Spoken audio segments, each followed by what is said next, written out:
What's going on, everybody? It's your boy Naruto Explain here, bringing you guys another Boruto 2 Blue Vortex discussion on the fallout from Boruto 2 Blue Vortex Chapter 1. And now that everyone's had a chance to read the chapter, there's a huge bit of information that was revealed to us in the chapter that we got to discuss, which is the revelation that Boruto's time skip was definitely a lot darker than his own father's time skip was in Naruto, between Naruto volumes 27 and volume 28. In the opening chapter of Boruto 2 Blue Vortex, we learned that it wasn't just Boruto training with Sasuke, looking over his shoulder every now and then for Konoha Anbu Black Op that was hunting them down, because Ada's Shinjutsu made everyone believe that Boruto killed Naruto, and by extension that Sasuke was helping the killer of the Hokage escape. No, on top of that, Boruto for the last 3 years has spent 2 of those years being hunted down by Code, and this is extremely big in terms of a reveal that the manga just gave us. One of the biggest things about Boruto Part 1 was we were all counting down to what Momoshiki told us would eventually happen, that those blue eyes would take everything away from Boruto, and for the longest time many people assumed that Momoshiki was speaking about Boruto, since earlier in the Momoshiki arc Sarada had remarked that Boruto's eyes were bluer than Naruto's, and at the end of the arc she said the same thing again. However, fast forward several chapters to the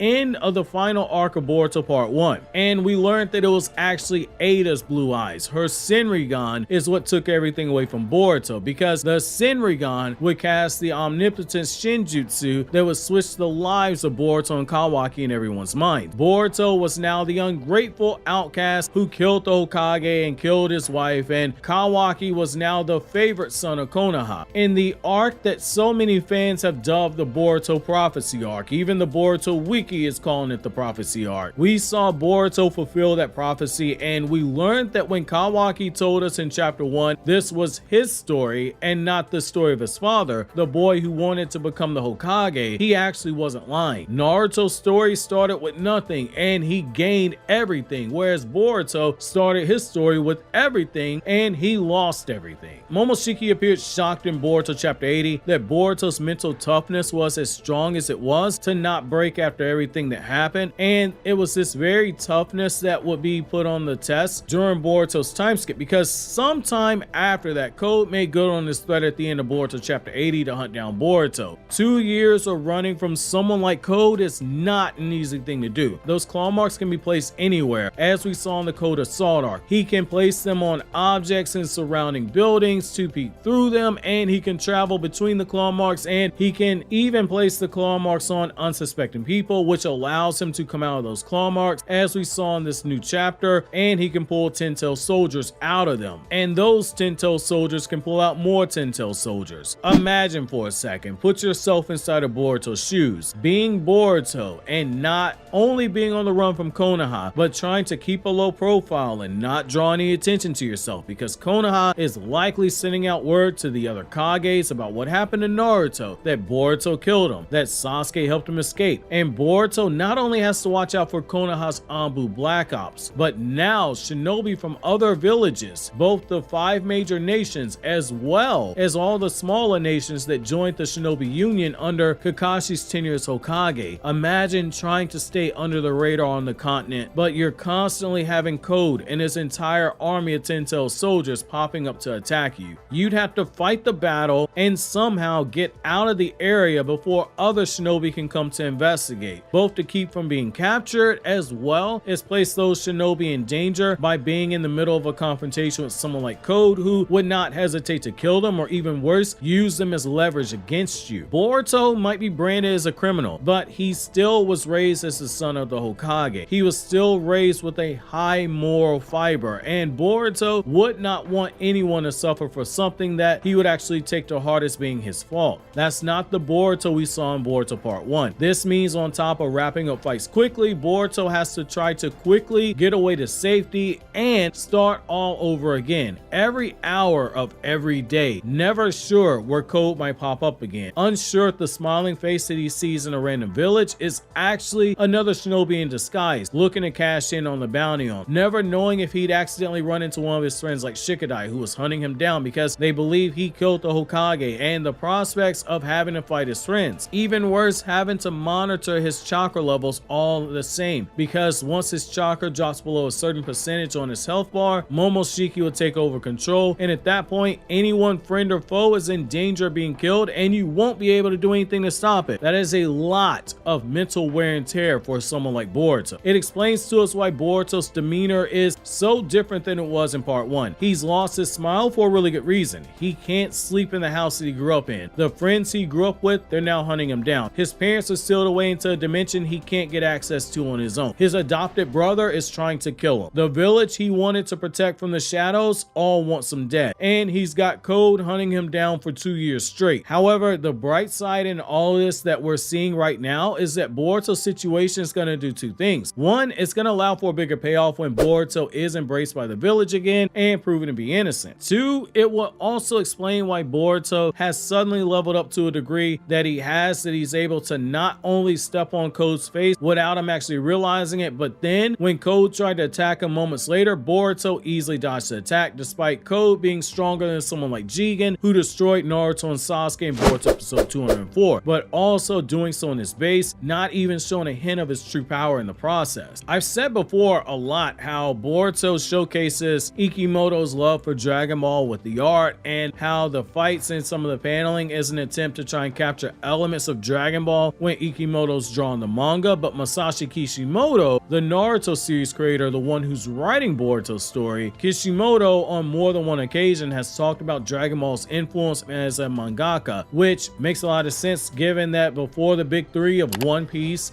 Naruto, and Bleach, the main heavy hitters for Weekly Shonen Jump were Rurouni Kenshin, Yu Yu Hakusho, and Dragon Ball, with the latter inspiring a generation of mangaka like Masashi Kishimoto. Boruto being hunted down by Code and constantly battling him is reminiscent to what happened to future Gohan in Dragon Ball's manga. After all the Z fighters were killed by Cyborg 17 and 18, Gohan spent the next decade plus of his childhood growing up into a grown man, fighting against the cyborgs in a constant life and death battle, and constantly hiding because they for a time were hunting him down. Boruto is obviously Gohan. He's the hero hunted down by the evil biomechanical threat, and Code is obviously Cyborg 17 and 18 because Code, like them, was a human who was transformed into a cyborg by Amato's ninja tech, the same way that Dr. Gero took 17 and 18 and transformed their human bodies into biomechanical beings. Biomechanical being humans with artificial enhancements. However, unlike Gohan, who would eventually be killed by those cyborgs, we see that Boruto, through the constant life and death battles, has actually evolved in the process, and he's grown stronger, and right now an argument can be made he's actually stronger than Code just because of how easily he was toying with them. Was Code in his base and not using karma? Yes, let's get that out the way right now. However, Boruto was also in base, but there's a huge difference, and it's why I believe Boruto's gotten stronger, due to Code constantly chasing him. Code literally told us he was trying to draw out Boruto and was trying to kill him. Code might have been in his base, but that attack where he went at Boruto, he immediately used his ninja tech and was making a genuine effort to land a hit on him due to the intensity of his gaze before he attacked. Sure, he could have used karma, but with Boruto right in his face, cutting on the karma seal would have been a huge red flag to Boruto that I'm about to attack you, whereas you at least gamble and hope that he doesn't see your attack with the ninja tech coming because he's looking directly at you and he's talking trash. You're basically hoping to catch him somewhat off guard. Code might very well have just dug his own grave by hunting down Boruto and attacking him constantly during the time skip. Boruto already had motivation to get stronger because he wants to defeat Kawaki. He wants to rescue his parents. But now with Code constantly trying to kill him,